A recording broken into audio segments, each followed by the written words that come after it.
Hi! Welcome po sa ating channel at ito ay inyong Gabay Tarot reading for year 2025. Tungkol po ito sa iyong ka-year-end money and love life. Please be reminded kung naka-resonate kayo, comment down. Kung hindi kayo naka-resonate, ibigay niyo po sa iba kasi general reading po ito. Maraming salamat po sa inyong patuloy na suporta at maraming salamat din po sa mga hindi nag-skip ng ads. Gamitin ang reading na ito bilang gabay lamang sa mga hindi pa nag-subscribe. Subscribe na po kayo at click bell notification para malaman nyo na may bago tayong video. Para sa mga gustong magpa-reading po, just comment link LINK at abangan ang aking reply. Kung may narinig kayo or may nakita kayong repeating message, meaning to say pinupush ng cards nyo yan, kasi ang ilan sa inyo hindi pa binigyan ng atensyon. Na kung maaari din po, bigyan nyo po ng solusyon at aksyon. Remember, at the end of the day, alam mo na ikaw lang ang taong may kakayahan at responsable na gumawa ng sarili mong katotohanan at kinabukasan.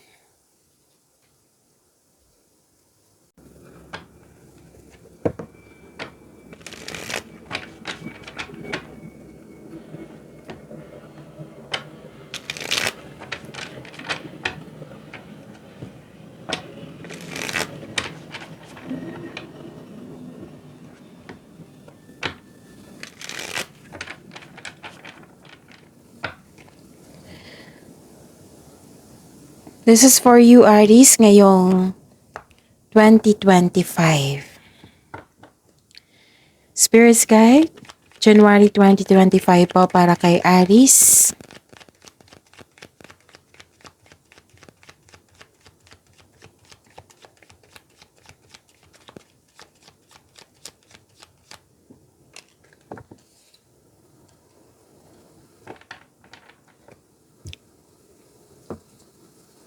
Okay, ngayong January 2025, nag-move forward kayo. You are embarking on a healing journey.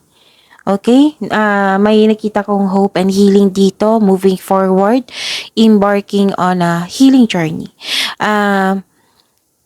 May plano kayong mag-resign para subukan ng ibang career opportunities. Wow, may parating na pera. Nakita ko dito. Magkakaroon ng financial stability. Ang ganda. So, sa buhay pag-ibig, nag-decide kayo na mag-move forward mula sa mga panakit na pangyayari. Sa mga may relasyon, posibleng itong nagpasya kayong mag-live-in or maglipat bahay kayo para magbuo ng pamilya. Same din sa inyong sa buhay pag-asawa na may changes, pwedeng sa treatment or paglilipat ito. Paglalakbay, paglilipat, nakikita ko dito. Naghahanap kayo ng solusyon sa inyong problema. At umiiwas na din kayo sa mga toxic na tao. So, yun. February 2025 para po kay Spirit's Guide. February 2025 para po kay Aries. Ganap, mensahe po.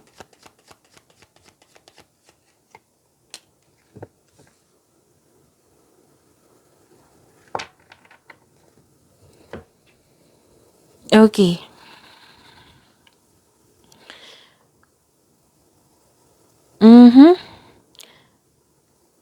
Nanindigan kayo sa inyong desisyon dito.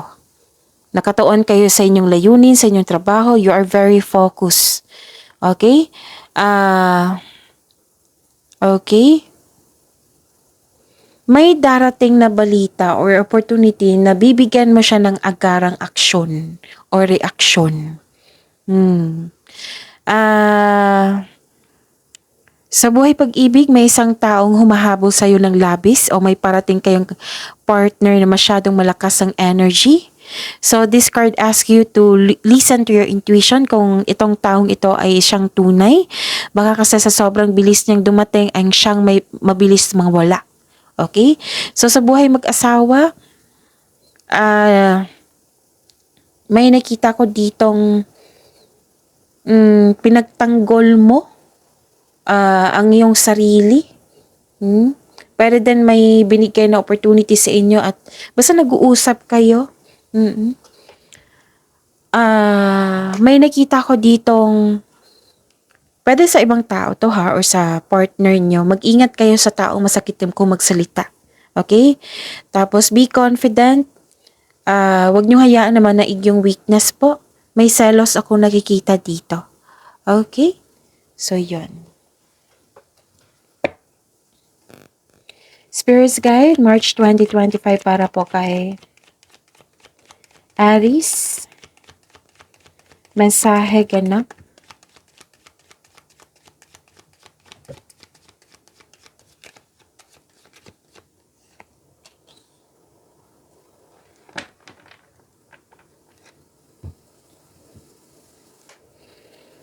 Okay.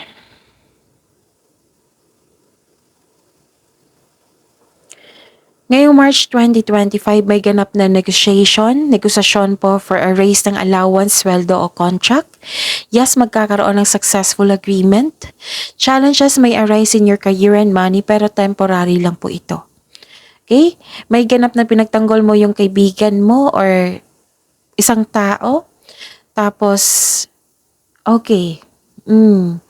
Sa buhay pag-ibig, may ganap na conflict. So this card tells you to speak up for your needs and maging willing din kayo sa makinig din kayo sa isang tao na yung concern mo. Be willing to hear your partner's side also. May kinakaharap kayong challenges pero ma-overcome niyo po ito.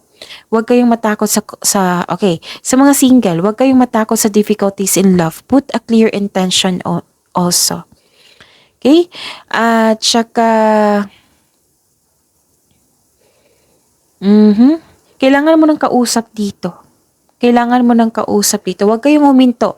Pero kung naguguluhan kayo, kasi overthinking, nakikita ko dito eh. So, kailangan mo ng kausap. Okay, Aries? Spirits Guide? April 2025, ganap mensahe para kay Aries.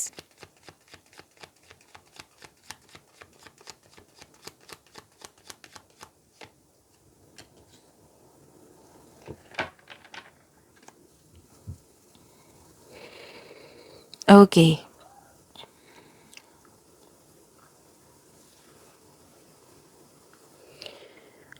Ngayong April 2025, nakita ko yung success and enjoyment. Yes. Okay. May financial security is yours, so relax and enjoy mo yung achievement mo. Take a break kung ikaw ay nagtatrabaho. Para sa pagbalik mo, recharge ka na. Work can wait, you still be abundant after a well-deserved vacation. May nakita nga ako ditong nag-decorate sa bahay, nag-renovate sa bahay, nagbakasyon. You are focused on what brings you the most peace. Sa buhay pag-ibig, sa mga single po, you've been doing great great job to love yourself. May potential din na may ma-meet kayong posibleng romantic partner. Do something special for yourself. Treat mo yung sarili mo dahil deserve mo ito. Sa buhay mag-asawa, sa mga may relasyon, so, nakikita ko talaga dito na busy kayo sa kaka-decorate dyan, nag-renovate. Basta, you are focused on peace of mind. Tapos, may maalala lang po ang card niyo po dito, Aries, na yung natanggap niyong success, financial security. Oo. Kasi lahat ng tinanim mo dito, nagbo-bloom eh. Okay? May nakita ko promotion, maraming orders, basta may pera. Okay? Ang sabi ng card dito, sobra sa trabaho kasi ang nakikita ko dito. So, kailangan mo ng balanse ng oras mo, balanse sa pagpahinga, tamang tulog, tamang pahinga, basta balanse. Okay?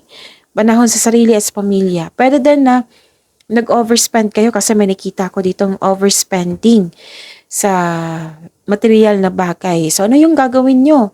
Pay attention sa pera nyo. Pag-isipan nyo ng mabuti kung kailangan bang maggasta. Okay? So, yun. Ano pa? January, February, March, April, May. Spirits Guide, May 2025 para po kay Aries. Ganap mensahe po.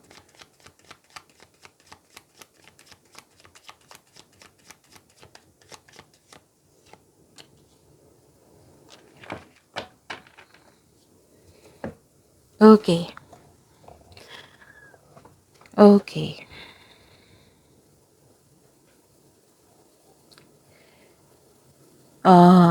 March, April, May. May 2025 po, Aries. Nakita ko dito nung nakaraan, nagkaroon ng conflict. argument. It might be sa ano to. Oo, basta may ganap na conflict argument. Pero, releasing na ito eh. Letting go of grudges. Actually, may gustong bumalik sa inyo dito. Aries. May nakita rin ako ditong mag-ingat kayo sa taong dumating kasi may gusto siyang kunin sa iyo. Okay? Tapos, may pagpatawad na mangyayari. Kasi may toxicity ako nakikita or away. Pero nangyari na ito. Pero yung nakikita ko dito, nakikita ko dito yung pag-overcome sa challenges. So, makinig din sa inyong intuition. Okay? Sa buhay pag-ibig, parang tumiwalag ka sa isang grupo or gusto nyo mag-give up. Nagkaroon ng argument or unpleasant conversation, pero huwag kayong mag-alala kasi magkakaroon naman ng peaceful resolution. So, yun. Kung ang inyong partner po daw ay palagi naghahanap ng gulo or away at paulit-ulit na lang po yung dahilan, baka pa kailangan nyo po pag-isipan ng mabuti. Okay?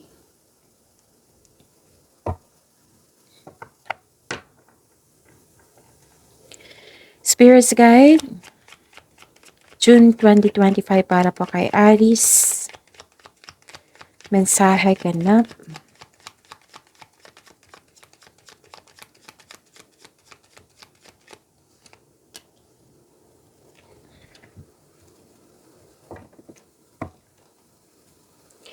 Nakikita ko dito na nagkaroon po ng mabilis na umunlad ang iyong negosyo, ang iyong trabaho, kasi nakikinig kayo sa inyong intuition. Sa pagiging, ang pagsunod sa inyong intuition sa negosyo or sa trabaho, humahantong sa pagtaas ng kita or magdadala ito patungo sa inyong ng tagumpay. Ilan sa inyo excited dito kasi may dumating na proyekto or opportunity. So, yun. Buhay pag-ibig, may maniligaw ka na very charming at passionate partner na very active kang suyuin.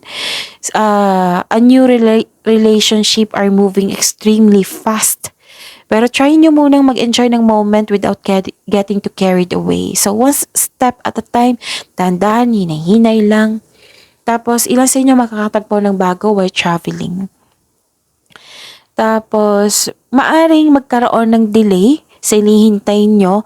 So, kailangan nyong habaan yung pasensya nyo. Tapos, mag-ingat daw kayo sa taong manloloko ha. Kasi sa May at June, lumabas siya. So, mag-ingat kayo sa taong manloloko. Okay? Spirits Guide, July 2025 para po kay Aries. Ganap mensahe po.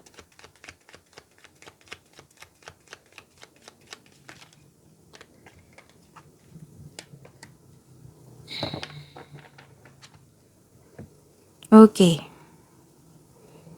Marami kayong gawain. Busy kayo. Nagbigay ka ng pasensya. This is, marami kayong gawain, oras na para gawin ang huling hakbang tungo sa pagtatapos sa isang proyekto or pagtatapos ng pangmatagalang pagsusumikap. Okay? May concern lang kayo sa mataas ng ego, pride, pero nagbigay ka ng pasensya. Okay?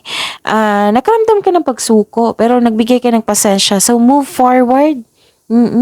Sa buhay mag-asawa, what I meant is sa buhay pag-ibig sa mga single po, magkakaranas ka ng hirap sa pagtanggap ng taong gusto mo. What I meant is makakaranas ka ng hirap sa pagtanggap ng bagong tao sa buhay mo. Gusto mo nang pumasok sa relasyon pero guarded ka. Try to fix and forgive yourself bago tumanggap ng bagong pag-ibig. Okay? Para sa mga relasyon sa buhay mag-asawa, mahabang pasensya mo sa inyong partner. Isa sa inyo, nagkaroon ng mataas na ego, nakaramdam ka ng pagod, pero ayaw niyong sumuko. Subukang maglaan ng oras para mag-usap kayo tungkol sa inyong concern para magkaroon ng adjustment. So, habaan ng pasensya kasi may matigas ang ulo ako nakikita dito, ayaw makinig at may humihingi ng attention sa inyo dito. Spirits Guide, August 2025 para po kay Aries. Ganap, mensahe.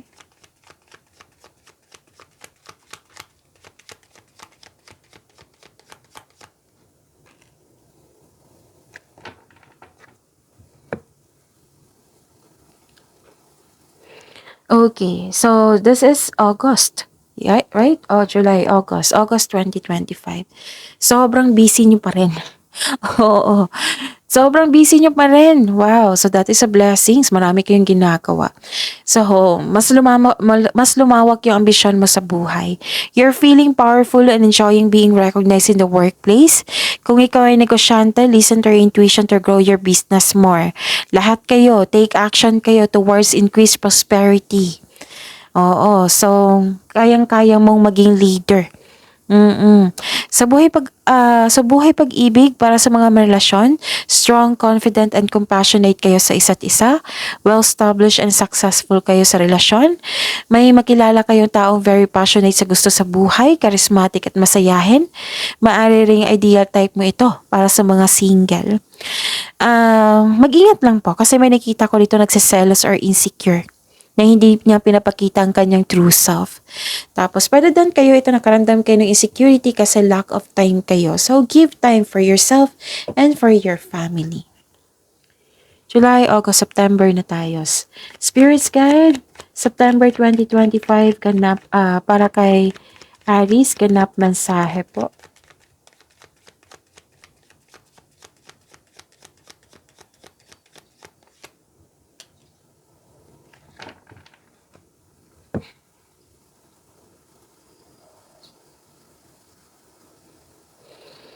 Okay, nagkaroon ng July, August, September. So, September 2025, nagkaroon ng kompetisyon, rivalry. Nagkaroon ng struggle or conflict sa workplace or nagkaroon ng rivalry with co-workers. Okay? So, this card asks you to slow down and pay attention to its detail. Focus on one thing at a time. Tapos, okay.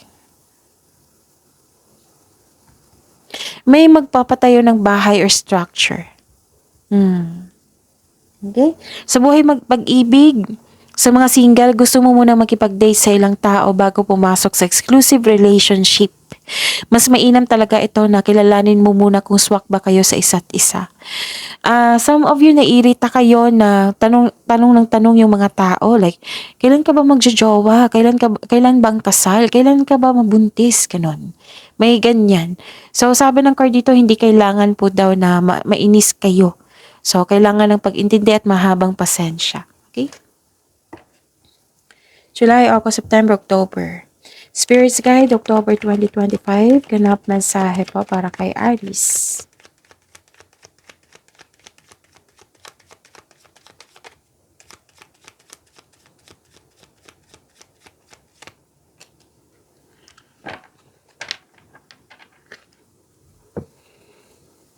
Okay, so September na to, right?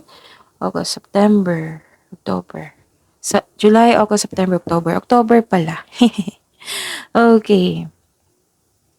Nakikita ko dito choices, future plan,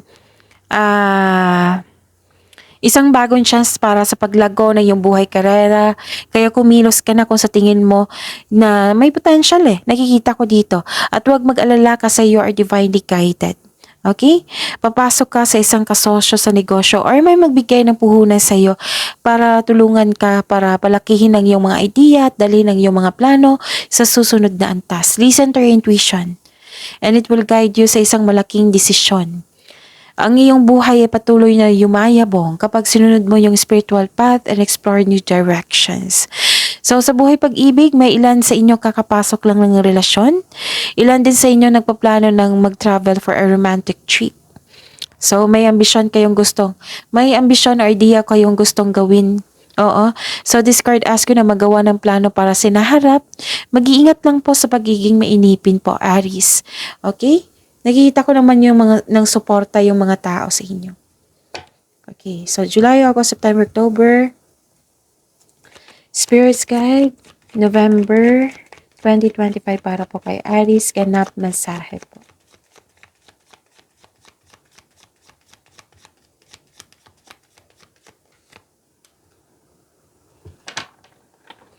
And the clarification of this card po. Okay, so November 2025, bakit ako maghingi ng clarification? So, November 2025, marami kayong ginagawa. Busy kayo. So, expect na magiging busy kayo November 2025. Burdens. So, wag kayong mag-say yes kung hindi kayo, wag kayong mag-say yes kung hindi akma sa inyong schedule. Kasi nakita ko dito, tanggap ng tanggap kayo eh. Makakaranas ka ng burnout sa sobrang dami ng gawain. May dinadala kang mabigat na bagay, ngunit malalampasan mo rin ito. This is only temporary, just keep on going. Super busy sa trabaho at makakaranas ka ng burnout. Ask for help para hindi mo ito lahat para hindi mo dala lahat ang gawain. So, time management ay kailangan po. Malapit mo nang matapos yung proyekto mo dito at pwede ka nang magbakasyon. Sa buhay mag-asawa, sa mga may relasyon, sa mga single, love life niyo po, masyado kayong busy sa mga single ha. Masyado kayong busy sa pag-aaral o trabaho. Wala ka ng time sa social life niyo or makilala yung bagong tao. Maglaan ng maraming oras para sa pag-iibigan. Hindi ko naman kayo masisisi kasi breadwinner kayo. Kaya nauubusan kayo ng time para ma-meet yung bagong tao. So, yun. Sa buhay mag-asawa, sa mga relasyon, isa sa inyo nagbibigay ng pressure, relying on you for emotional and financial support. Okay, so time management ha, kailangan. Spirits Guide, December 2025 para po kay Aries.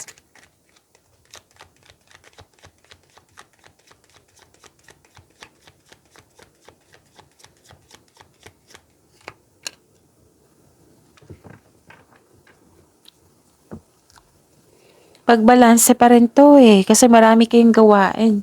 December 2025, Aries. Okay. May masungit kang kasamahan dyan, pero binigyan mo na siya ng pasensya at pag-intindi. Sa kaperahan, this card asks you to pay attention to your income at sa paggasta. You are divinely guided po. Maaring nagbigay ito ng signs sa pamagitan ng isang tao or kaibigan na maaring makatulong sa struggle mo. Kaya have patience as the universe goes to work to bring your desires into reality. So, seek balance and create a calm atmosphere. And sa buhay pag-ibig, if you're single, huwag pilitin na magbuo kayo ng relasyon na hindi nakatadahan na sa iyo. Huwag kayong mag-alala. The universe is working behind the scenes to bring romance into your life. So, trust the divine timing. May tao talagang nakatadhana sa iyo. Sa mga may relasyon sa buhay mag-asawa, may emotional intense na mangyayari. Ang taas ng trust level nyo sa isa't isa. This may lead to the next level sa inyong relasyon. May naalala siguro kayo dito. Kasi may nakita kong disconnection sa isang tao. Tapos pagbalanse talaga sa pera ha, huwag kayo ng gasta. Save money po. Paalala lang po. Tapos, let the past go. Okay? You are guided to find peace, Aries. So, huwag niyo kalimutan mag-subscribe. Please like, subscribe, and click the button for notification para updated po kayo sa daily tarot reading natin. Maraming salamat po.